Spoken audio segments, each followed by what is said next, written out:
IELTS-ийн оноог чинь 6-7 оноо дээр гацаад дээш нь ахиулахгүй байгаа хамгийн муу зуршлуудын нэг бол толгой дотор орчуулдаг зуршил байгаа. За, сайн бацхан уу, намайг Хонгороо гэдэг. Би English with Хонгороо үсэн байгуулад одоо 4-р жилдээ IELTS заагаад явж байгаа бөгөөд хэдэн зуун сурагчдыг өөрсдийн хүссэн IELTS-ийн оноог хүссэн зорилготой хүрэхэд нь тусалж исэн байгаа.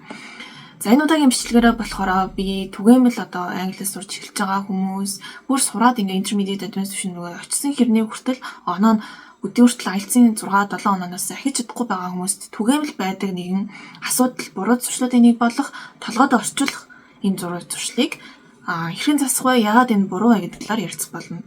За ингээд эхлээд энэ талаар ярихаар хүмүүс үгүй чи тэгээ орчуулах юм бол би яаж хийх юм бэ гэд хэлдэг. За тэгээд мөн ер нь бол онлайн дээр ч гэсэн маш олон одоо англи заадаг хүмүүс гэх юм уу багш нар орчуулах вэ? Хэрхэн орчуулахыг заана гэж ингэж хичээл ороод идэг. Гэтэл бидний IELTS-ийн бэлтгэл бол яг үндсэн англи хэлний одоо fluency буюу дээд түвшинд хүрэхэд шууд садаа болдог нэг зүйлүүдийн нэг бол ялтчгүй орчуулах.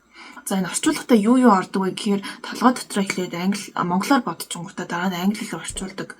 Эсвэл одоо ном унших, мэдээний артикл унших, IELTS-ийн reading унших хэсэг хийж явахдаа эхлээд уншичаа дараа монгол хэл рүү бодцоод тгээ яваад идэг. Эдгээрүүд нь бүгдээрээ орчуулах гэж байна гэсэн. Харин ингэн болохоор маш сөрөг нөлөөтэй бөгөөд нэгт reading хэсэг дээр, сонсох хэсэг дээр ч юм уу цагтаа амжихгүй нөхцөл аяг үүсдэг. Орохоос өмнө болохоор нэгэн чухал мэдээллийг хүргье. За миний хувьд 9 сарын 24-нд эхлэх IELTS-ийн шинэ анги тест авч байгаа.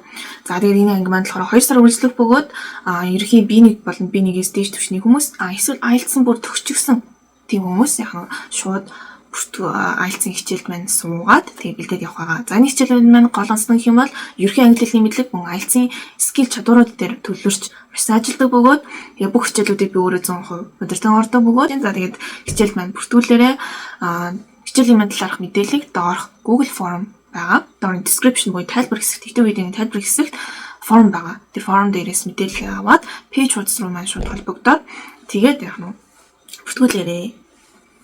За тэгээд IELTS-ийн хангаар уулзцгаая.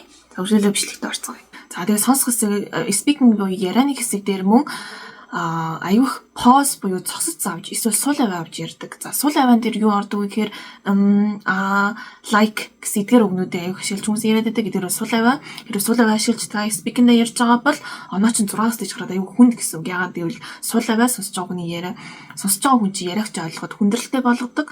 Тийм учраас нэг тэр дор нь засах шаардлагатай.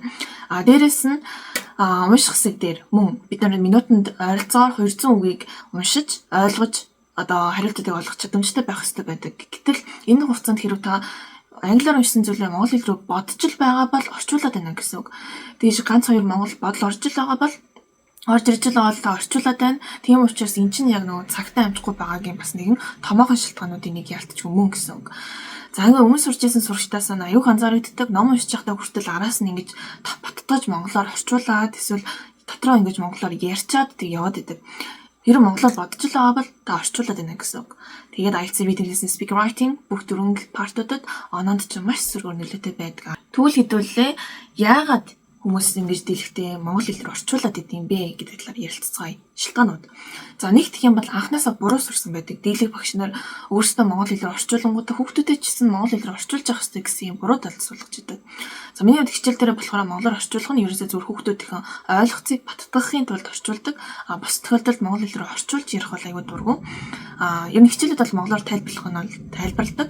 Гэхдээ ямар нэгэн зүйлийг ингээд дотроо ингээд ном унших ч юм уу подкаст сонсох юм ийм зөвлөлтүүдийг хийж байхдаа ерөөсөө монгол хэл рүү орчуулаарай гэж би ерөөсөө зөвлөдөггүй. Харин бусад багш нарын дийлэхдээ яадаг гэхээр монгол хэл рүү хэрхэн орчуулах вэ гэж заагаад байдаг. Гэтэл яг нь IELTS reading listening speaking writing ер нь англи хэлний fluency гэдэг бол орчуулах гэсэн үг бол ерөөсөө биш. Аль хэдийн угаасаа англиар ойлгосонсоо тэр хөвшөнд хүрчихсэн бол орчуулгыг тэгж тусдан сураад ах шаардлага байдаггүй. За хоёр дахь шалтгаан гэх юм бол алдаа гаргахаас айгаад байдаг. За би ингээд дөрвөн алдаа гаргачихвал яана гэж бодоод ихлэ орчуулад тэгээ буруу зад сурдаг. Анхнаасаа бүр beginner төвшнөөсөө л яах нь ерөөсөө монгол хэл рүү орчуулж биш шууд англиар нь бодож сэтгэж сурах нь л шаардлагатай байдаг. За гих мэтчлэнгээр мөн маш олон шалтгаанууд байдаг. Зөвхөн эдний түгээмэл шалтгааныг дурдлаа. За үргэлжлүүлээд тэгвэл яагаад энэ нь бүр хамгийн буруу зуршлуудын нэг юм бэ гэдгийг хуваалцъя.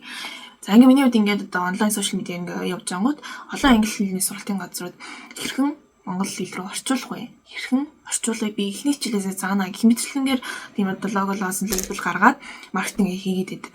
Гэтэл эдгээр зуршлууд чинь болохоор бид 6-7 хоногт гацаад гэсэн. Тэгвэл яг яагаад юм? Тэ. За энийг хэдүүлээ logical fact дээр үндэслээд ярьцгаая. За нэгт speaking scheme band онооны тайлбар дээр их хэмжээний pause авах юм бол band оноо чинь 4 онооноос эхлүүлээд ер нь бол одоо гаргаж байгаа сул талуудын нэгэн жишээ бол аюух pause авч ярьдаг. За pause авч ярьж байгаа гэдэг нь ингээд чимээгүй аюу удаан байна гэсэн үг. Жишээ нь I like to eat apple. За ингэнгүүт дундаа маш их pause авч ярьж байгааг анзаарч тийм үү? Эдгээрүүд pause-уудыг чинь их байх юм бол speaking оноо чинь тэгээ 5 юм уу 6-аас тийш гараад үнэхээр хүндрэлтэй гэсэн үг. За энэ шалтгаануудын нэг бол ялтчүүд дотор орчуулад байдаг. Тэ их их зүйл орчуулад байдаг. За тэгээ үүнээс үүсдэг дахиад нэг шалтгаан гэх юм бол заримдаа миний сурагчид маань болохоор ингээ нэг тийм сонин дүрмээр яриад байдаг. Яг англич биш тийм нэг сонин дүрмээр. Тэгээд бодонгууд тэр дүрмийн ингээ монгол хэл рүү зүгээр үгээр ингээ орлуулад тавингууд утга нь ингээ болоод байдаг. Тэр шалтгаан нь юу вэ гэхээр ялтчгүй монголоор бодчод орчуулад байна гэсэн үг. Тэгээ нэг тийм сонин монгол дүрмээрээ англи хэлээр ярих гэдэг. Гэтэл монгол хэлний англи хэлний дүрм бол шалгоондоо. Тэгээд англи хэлний дүрмийг сурж байхдаа монгол хэлтэй харьцуулахын оронд зүгээр шууд шинэ дүрм сурж байгаа гэдгээр нь ч түлээж авах нь илүү тохиромжтой байдаг. Уус бид монгол хэлний нэг амар дүрмээр сурж бол нэг сурж байгаагүй зүгээр яг нь монгол хүмүүс багасаа монгол хэлээр сонсоод яриад уншаад ингэ сүрччихсэн. Тэнгүүд яг нэг харьцуулахын оронд зүгээр яг л шууд нөгөө дүрмээр нь ашиглаад өөрийн болгоод зуршлаа болгоод явах нь тохиромжтой байдаг. За дээрэс нь унших болон сонсох хэсэг дээр аялцсан нэгэн characteristic шинж чанаруудын нэг нь бол ялцгүй synonyms буюу ижил утгатай төстэй үгнүүд. Дээрэс нь paraphrase буюу альва нэг санааг өөр үгнүүдийг ашиглаж итгэх энэ маягаар зөв хариултыг гаргаж ирж ярддаг, зөв хариултыг хинтийг өгдөг. Гэтэл орчуулаад байх юм бол тэр хинтийг анзаарахгүй гэсэн үг. Тэгээ орчуулгаал гүрийгээд ингээ орчуулгаа сууж идэл аль хэдийн яриа хариултууд чи яваад өнгөрөөд байна гэсэн үг.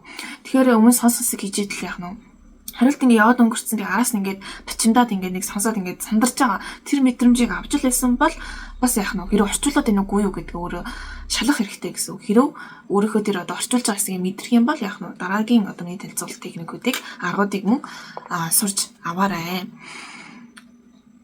За дээрэс нь speaking гэсэн буюу ярианы хэсэг дээр хүмүүс айгуу тийм робот шиг яриад байдаг. Робот шиг гэдэг нь ерөөс ингээ дээшээ доошоо биш ингээ нэгэн жиг тийм monotone нэгэн жиг тийм маягаар яриад байдаг. Гэтэл энэ болохоор яг бид альцын pronunciation хэсэгт нөлөөдөг бөгөөд яг нь ийм маягаар ярьж байгаа бол мөн оноо чинь 6-аас тийш гарахад бол айгүй хүндрэлтэй гэсэн. За тэгвэл хэдүүлээ action plan тэ advice руугаа за яг тэгвэл одоо яах вэ? Яаж энийг засах вэ гэдэг төлөвлөгөө рүүгээ орцгоё. За миний хувьд 9 нийт арга техникүүдийг бодож тунгаасан. За хамгийн ихний чухал арга техник нь юу вэ гэхээр өдөр тутам өөртөө англи хэлээр ярих. Маш энгийн зүйлсийг ярих. Зүгээр л одоо ширээн дээр юу харагдаж чинь тэрийг ярих. Гэхдээ орчуулахгүй шууд ярих гэдэг оролдох. Маш энгийн гэсэн үг. Тэгэхээр яах нь here is my phone. Here is lip balm or lip butter. I don't know. Okay, аль нэг нь. Тэнгүүд яах нь бас here is marker. I like to write with it. Маш энгийн өгүүлбэрүүдийг зүгээр л яриад байна гэсэн үг. За тэгээд үүний дараагаар өөрх үзэл бодлыг илэрхийлээд яар. Okay, today I'm thinking about planning my next steps for my future, or that today I'm creating a YouTube video about how to think in English and stop translating. Гэх мэтлэнгээр өөрийнхөө юу бодож байгаа, юу хийх зорж байгаа, юу хийх төлөвлөж байгааг зүгээр англиар ярина.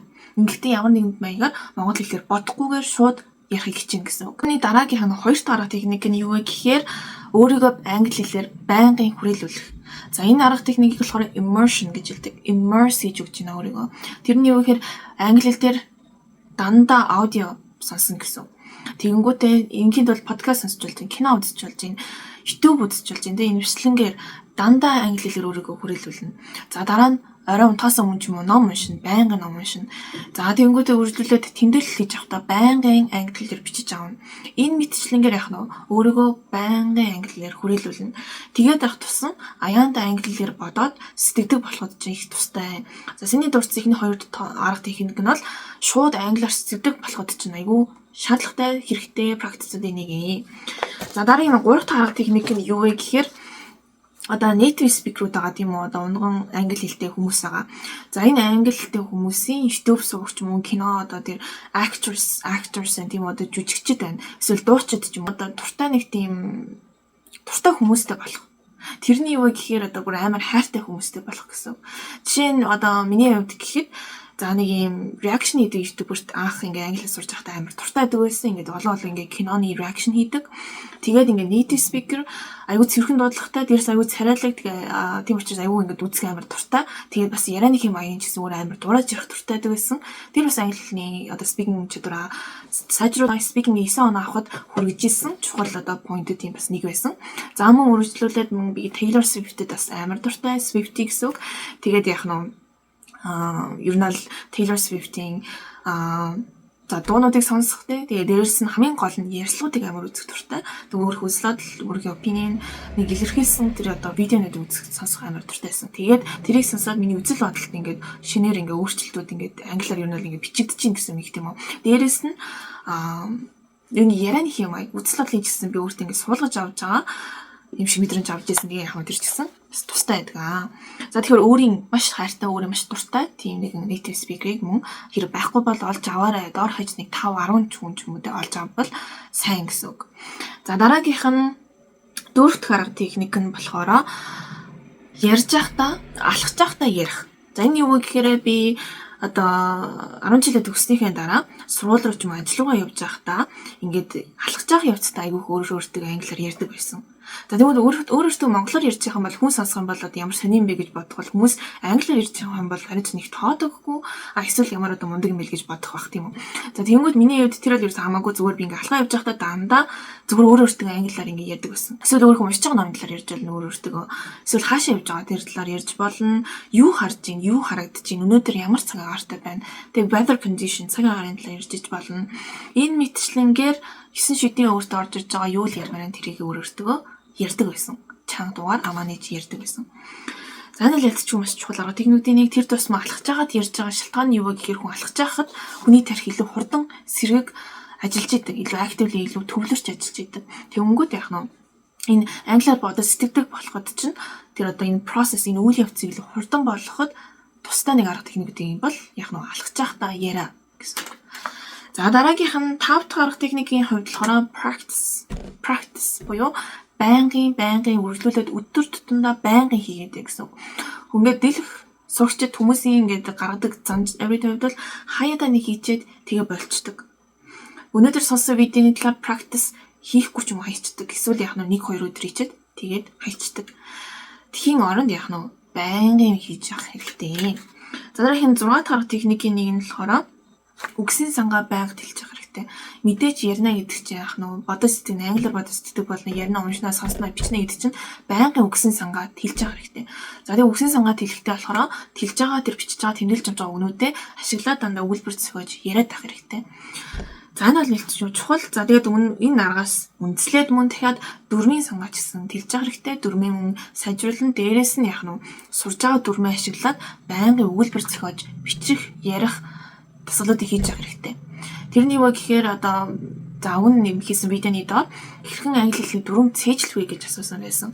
За тэнгууд нэг харж байгаа бол би бүх комментиг бол уншдаг. Тэгээд одоо өгч зөвлөгөө өгнө гэсэн видеоны дээр ингээд дараа нь ингээд ярилцсан ингээд зөвлөгөө өгдөг гэсэн. За тэнгууд яах нь тийм учраас асуух зүйлээ доор коммент мөнгөлдөгөрэй. За тэнгууд тэр сурагчийн тэр хүний асуусан зүйл нь болохоор англи хэлний дүрмүүдийг би хэрхэн хурдан үр дүнтэй цээжлэх вэ гэсэн. Гэтэл англи хэлний дүрмийг цээжлэх гэж ер нь үзэхгүй байл тохиромжтой. Тэрний юу гэхээр тухайн дүрмээр шууд өгүүлбэр зохиогоод хэдэн мянган хэдэн 100 өгүүлбэр зохиогоод яриад бичээдээ уншаад гэсэн. Тэгээд авах тусам өөрийгөө байнга англи хэлээр хөрвүүлээд ингээд авах тусам аяна тэр дүрм чи өөртөө ч орж ирдэг гэсэн үг. Тэгэхгүй зүгээр цээжлээд авсан дүрм бол маргааш юм нөгөөдөр эсвэл 7 оны дараа тэр чигтээ мартагдана. Тэгээ ашиглахгүй юм бол иран дээр ч гэсэн тэрийг зөв ашиглаж чадахгүй. Тэгвэл маш олон сурагчид өөрийнхөө basic одоо IELTS-ийн хичээлд орохоос өмнө анхан суур английн хичээлд би ингээ олон дүрм сурсан амарсан ингээ яриад ороод ирдэг. Гэтэл би яриаг нь тасалдаг. Ягаад гэвэл тийм зүгээр цээжилсэн сурсан чи хамаагүй байхгүй юу? Өөрөө нэгээ practice хийгээд яриаггүй, бэлдээгүй, өөрийн болгоогүй юм бол тэр хичнээн хэцүү зарцуулаад цээжилсэн эднэр чи ерөөсөн хамаа байхгүй гэсэн. Тэгэхээр өөрхөн яриандаа оруулж ирж өгүүлбэр зохиож бичиж яриад ингэж сонсож уншиж байнгын зүйлүүдийг хийж яах нь өөрийн чинь дүрэн болдгоо гэсэн үг. Тэгэхээр дүрм цээжлэнхлээс илүүтэй дүрмийг өөрийн болгох, өөрийнхөө ашиглах, өөрийн нэг хэсэг болох энэ дээр анхаарах хэрэгтэй шүү гэж зүйлий. За дараагийнх нь ингээ монголоор бодуулахгүйгээр шууд яар, амаа нэгэд яар. Эхэндээ алдаатай байж болно. Аяндаа яах нь англи хэлээр өрөөлөлөд номжоод ингээд байх тусам тэр дүрмч өөрөө тасарна. Тийм учраас яах нь эхлээд яадаг ч гэсэн амаа нэгэд яар. Энгийн сурсан дүрм, энгийн сурсан үгсээ ашиглаад зүгээр яар холбоод яриад бай гэсэн үг. Окей. За ингээ өнөөдрийн хичээл өндөрлж байна. Тэгэхээр өнөөдрийн бичлэгтэр болохоор бид нар хэрхэн англиар сэтгэдэг болох уу? Дээрээс нь монгол хэл рүү орчуулахаа болох уу гэдэг дээр чухал арга техникүүдийг мөн хуваалцлаа. За тэгээд яах нь бичлэгтээсээ чухал мэдээлэл авсан бол лайк, subscribe хийгээд тэгээд миний бас пэйж хуудас маань follow хийгээд мөн дараагийн постууд дээр ч гэсэн идэвхтэй лайк дараад share хийгээд явж байгаарай. За тэгээд мэдгүй зүйл асуувал комент бичсэд бичээрэй. Тэгээд дараагийн видеонууд дээр мөн оруулж ирхийг зорих болно. За ингээд хонгороо байла. Тэгээд дараагийн видеогоор уулзцгаая.